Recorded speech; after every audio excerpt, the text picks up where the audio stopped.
स्वागत है दोस्तों मूवी स्टैंड चैनल के एक और नए वीडियो में। आज हम एक्सप्लेन करने वाले हैं सिटाडेल हनी बनी वेब सीरीज को। इस वेब सीरीज में आपको वरुण धवन और समंथा लीड रोल में दिखाई देंगे और इस वेब सीरीज में केवल 6 एपिसोड है। तो आइए वीडियो स्टार्ट करते हैं, लेकिन उससे पहले चैनल को सब्सक्राइब करके नोटिफिकेशन बेल को ऑल पर कर दीजिए ताकि मूवीज और वेब सीरीज का लेटेस्ट एक्सप्लेनेशन सबसे पहले आप तक पहुंच सके। तो फर्स्ट एपिसोड की शुरुआत होती है सन 2000 से नैनीताल में, जहां पर कि हम हनी और उसकी बेटी नाडिया को देख पाते हैं। हनी अपनी बेटी नाडिया को स्कूल छोड़ने के लिए जाती है और हनी अपनी बेटी नाडिया को बचपन से ही स्मार्ट बनाना चाहती है। हनी नाडिया को वो सब कुछ सिखाना चाहती है जो कि नॉर्मल बच्चे नहीं सीख पाते हैं। जिसके बाद हम हनी को एक कैफे में देख पाते हैं, जहां पर कि वो अपने पार्टनर विवेक के साथ इस कैफे को चलाती है। उनका ये कैफे नैनीताल में काफी अच्छा चल रहा था। तभी हनी जो है वो मार्केट चली जाती है कुछ सामान वगैरह लेने के लिए, लेकिन तभी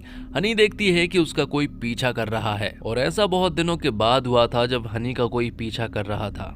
जैसे ही वो आदमी उसके पीछे आता है तो यहाँ पर हनी अपनी बेटी नाडिया को अलर्ट मैसेज भेज देती है और यहाँ से नाडिया जो है वो स्कूल से भागकर सीधा टॉकेज में आ जाती है। दरअसल में हनी जब भी नाडिया को अलर्ट मैसेज भेजती है तो नाडिया को ऐसे ही कुछ सेफ जगह पर आना होता है। दूसरी तरफ हनी उस आदमी के आंखों में धूल झोंक कर उसी का पीछा करने लगती है और जब वो उसके ऊपर अटैक करने के लिए जा रही होती है तभी पीछे से एक और बंदा आ जाता है और वो यहाँ हनी के ऊपर अटैक करके उसे बंधक बना लेते हैं। जिसके बाद कहानी 1992 में पहुंच जाती है बॉम्बे में। तो 8 साल पहले हम देखते हैं वनी नाम के एक बंदे को जो कि एक स्टंट मास्टर है। उसे अपना काम करना बहुत पसंद है और वो अपने काम में काफी अच्छा भी है। यहीं पर उसका एक दोस्त है जिसका नाम चाको है और वो भी एक स्टंट मास्टर है। दोनों ही अपने काम में काफी अच्छे हैं। तो वहीं दूसरी तरफ हम देखते हैं हनी को जो कि एक एक्ट्रेस बनना चाहती है और यहाँ वो एक ऑडिशन देने के लिए आई है। तो हनी डायरेक्टर के सामने एक्टिंग करना स्टार्ट कर देती है। वैसे तो हनी यहाँ पर हीरोइन की दोस्त का ऑडिशन देने के लिए आई है, लेकिन बाद में डायरेक्टर हनी को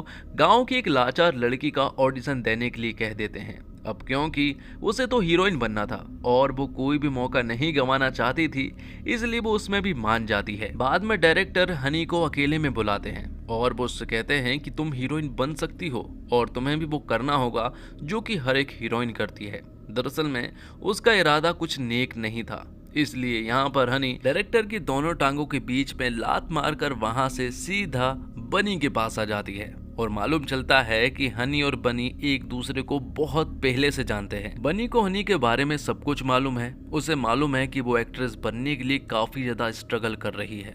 हनी बनी को बताती है कि अभी उसके पास बिल्कुल भी पैसा नहीं है। जिस घर में वो रह रही है उसका रेंट भी उसने काफी महीनों से नहीं दिया है। तो बनी उससे कहता है कि मैं तुम्हें कुछ पैसे दे सकता हूँ, लेकिन हनी नहीं लेना चाहती थी। बनी उसे बताता है कि वो सिर्फ स्टंट मास्टर का ही काम नहीं करता है, बल्कि कुछ काम ऐसे भी है जो कि बताए नहीं जाते हैं। बनी उससे कहता है कि चाहो तो तुम भी ये काम कर सकती हो, लेकिन हनी नहीं मानती। बाद में जब हनी अपने घर पहुंची तो मालूम चलता है कि मकान मालिक ने उसके सारे सामान को निकाल कर बाहर फेंक डाला है और उसे पूरी तरह से बेघर कर दिया है। तो घर से निकाल दिए जाने की वजह से हनी को बहुत बुरा लग रहा था। तो दूसरी तरफ हम देखते हैं बनी और उसकी टीम को। मालूम चलता है कि स्टंट मास्टर के अलावा बनी एक दूसरा काम भी करता है और वो एक एजेंसी के लिए एजेंट है। उनकी 4 लोगों की टीम है, जिसमें कि बनी, चौको, लूडो और रतन है। उनके पास एक और काम आया है जिसमें उन्हें डेविड नाम के बंदे से एक डिवाइस चुराना है, लेकिन उन्हें एक लड़की की जरूरत थी। और जब बनी अपने घर पर अकेला था तभी उसके दरवाजे पर हनी आती है और वो उससे कहती है कि मुझे भी तुम्हारे साथ काम करना है और वो सब कुछ करने के लिए तैयार है जो कि तुम कहोगे। अब क्योंकि हनी को पैसा चाहिए था इसलिए वो हर एक चीज करने के लिए मान जाती है। जिसके बाद कहानी फिर से सन 2000 में पहुंच जाती है और हम नाडिया को सिनेमा में देख पाते हैं। तो वहीं दूसरी तरफ हनी को वो दोनों कार में किसी खुफिया जगह पर ले जा रहे होते हैं। बीच रास्ते में हनी यहाँ पर अपनी बेटी को एक मैसेज करती है और वी अंकल के पास जाने के लिए कहती है। वी अंकल दरअसल में विवेक होता है जो कि हनी का कैफे का पार्टनर है। तो नाडिया तुरंत ही विवेक के पास कॉल करती है और उसे सिनेमा के बाहर से पिकअप करने के लिए कहती है। अब कहानी फिर से 1992 में पहुंच जाती है, जहां पर कि एक होटल में यहाँ हनी अपने बॉयफ्रेंड के साथ झगड़ा कर रही थी। दरअसल में ये सब कुछ एक नाटक था। वो तो बस डेविड को किसी तरह से 20 मिनट उलझा कर रखना चाहते हैं ताकि बनी और उसकी टीम वहां डेविड के रूम में जाकर उस डिवाइस को चुरा ले। यहाँ ऐसा ही होता है। डेविड हनी के पास आता है और उसे सहारा देने लगता है और कहीं ना कहीं वो उसे फ्लर्टिंग कर रहा था। जैसे ही डेविड हनी के पास आता है और उसे फ्लर्टिंग करने लगता है तो यहाँ बनी और उसकी पूरी टीम तुरंत ही डेविड के कमरे में पहुंच जाती है। वो लोग बहुत देर तक उस डिवाइस को ढूंढते हैं, लेकिन बहुत देर तक ढूंढने के बाद भी उन्हें वो डेविड की डिवाइस नहीं मिल पाई थी। जैसे ही बनी की टीम बाहर आती है तो वो लोग हनी को इशारा कर देते हैं और हनी तुरंत ही यहाँ बनी के पास आ जाती है। बनी बताता है कि ये मिशन फेल हो चुका है, अब प्लान बी अपनाना होगा, क्योंकि उन्हें तो उसके रूम से डिवाइस मिला ही नहीं है। बनी कहता है कि वो डिवाइस जरूर डेविड के पॉकेट में होगा। तो यहाँ पर हनी कहती है कि उसे एक मौका और दो और वो वापस जाएगी और डेविड के जेब से वो डिवाइस चुरा लेगी। तब यहाँ पर हनी फिर से डेविड के पास जाती है और डेविड से कहती है कि वो अपने बॉयफ्रेंड को भूल नहीं पा रही है। जिसके बाद वो डेविड के रूम में जाते हैं और यहाँ हनी उसे बहुत सारी शराब पिला देती है, जिस वजह से वो बेहोश हो जाता है और इसी का फायदा उठाकर हनी ने उसके पॉकेट से उस डिवाइस को चुरा लिया था।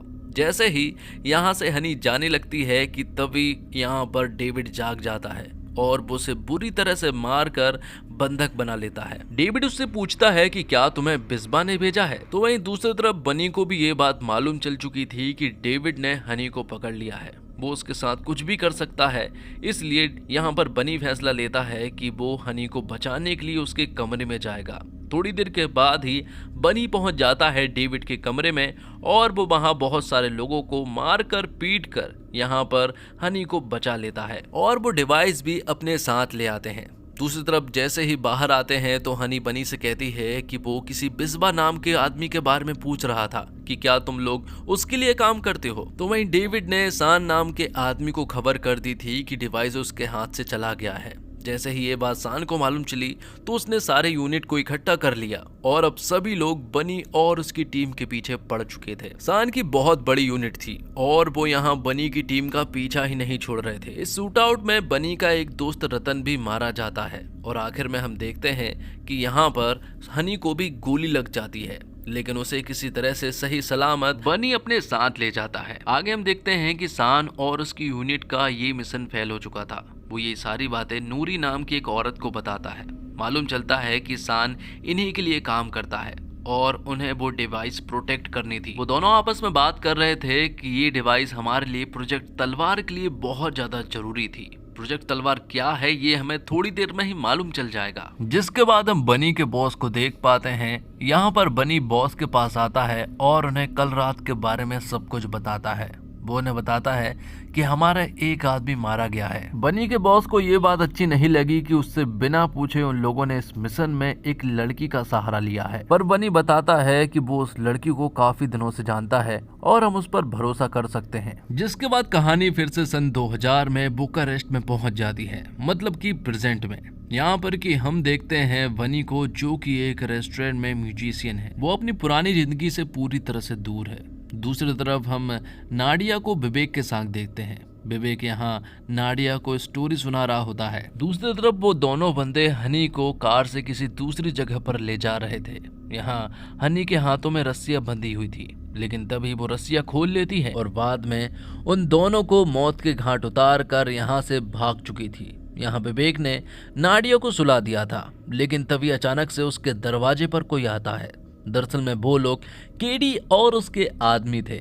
यहाँ पर वो नाडिया को लेने के लिए आए थे और यहाँ पर वो विवेक को भी जान से मार देते हैं। फिर वो घर में नाडिया को ढूंढना स्टार्ट करते हैं। यहाँ बनी के पास सिस्टम में कुछ मैसेजेस आते हैं। वो मैसेजेस लूडो ने किए थे और वो उसे बताता है कि हनी जिंदा है, तुम्हारी बेटी है और वो डेंजर में है और ये सभी लोग नैनीताल में है। यहाँ हनी उन दोनों बंदों के चंगुल से बाहर तो आ चुकी थी, लेकिन जैसे उसे मालूम चला कि उसकी बेटी डेंजर में है तो वो तुरंत ही अपनी घर की तरफ भागने लगती है। अब आगे हम देखते हैं कि वनी नैनीताल वापस आ जाता है। जिस अनाथालय में वो पला बढ़ा था वो उस जगह पर आ जाता है जहाँ पर कि उसने अपने दोस्त चोको को भी बुला लिया था। वो दोनों ही इसी अनाथालय में पले बड़े हैं। बनी यहाँ पर चोको को बताता है कि हनी जिंदा है, उसकी एक बेटी है और वो खतरे में है। हमें किसी भी हालत में मेरी फैमिली को बचाना है। तो वही मालूम चलता है कि चोको की भी अब एक फैमिली है। वो जॉब करता है, उसकी पत्नी है और उसकी एक बेटी भी है। बनी यहाँ पर चोको को खतरे में नहीं डालना चाहता था, क्योंकि वो उसकी फैमिली के साथ रह सकता है, लेकिन जोको बनी का ऐसे साथ नहीं छोड़ सकता है, इसलिए वो तो उसके साथ जाकर रहेगा। दूसरी तरफ हम देखते हैं कि केडी और उसके साथियों को नाडिया तो उनके घर में नहीं मिलती है, क्योंकि वो तो यहाँ से फरार हो चुकी थी और उसने अपनी माँ को भी मैसेज कर दिया था बेकरी के पास मिलने के लिए। तो भाई केडी यहाँ के सारे सबूत को इकट्ठा करके वो बेस कैंप पे जाने लगता है। यहाँ हनी को जैसे ही नाडिया के मैसेजेस मिलते हैं तो वो तुरंत ही उस बेकरी पर जाती है और अपनी बेटी नाडिया को सही सलामत यहाँ से लेकर चली जाती है। अब कहानी फिर से प्रेजेंट में आती है, मतलब कि सन 2000 में, जहाँ पर कि बनी का बॉस उसे बता रहा होता है कि प्रोजेक्ट तलवार हमारे लिए बहुत ज्यादा जरूरी है। इस डिवाइस का प्रोजेक्ट तलवार से पूरी तरह से कनेक्शन है। दरअसल में प्रोजेक्ट तलवार जो है वो हर एक इंसान को ट्रैक कर सकता है, हर एक एजेंट, हर एक पॉलिटिशियन, सोल्जर, सबको ट्रैक कर सकता है और वो गलत हाथों में ना जाए, इसलिए वो हमारे लिए बहुत ज्यादा जरूरी है। जिसके बाद हम हनी को देख पाते हैं जो कि पूरी तरह से घायल थी क्योंकि उसे एक गोली लगी हुई थी।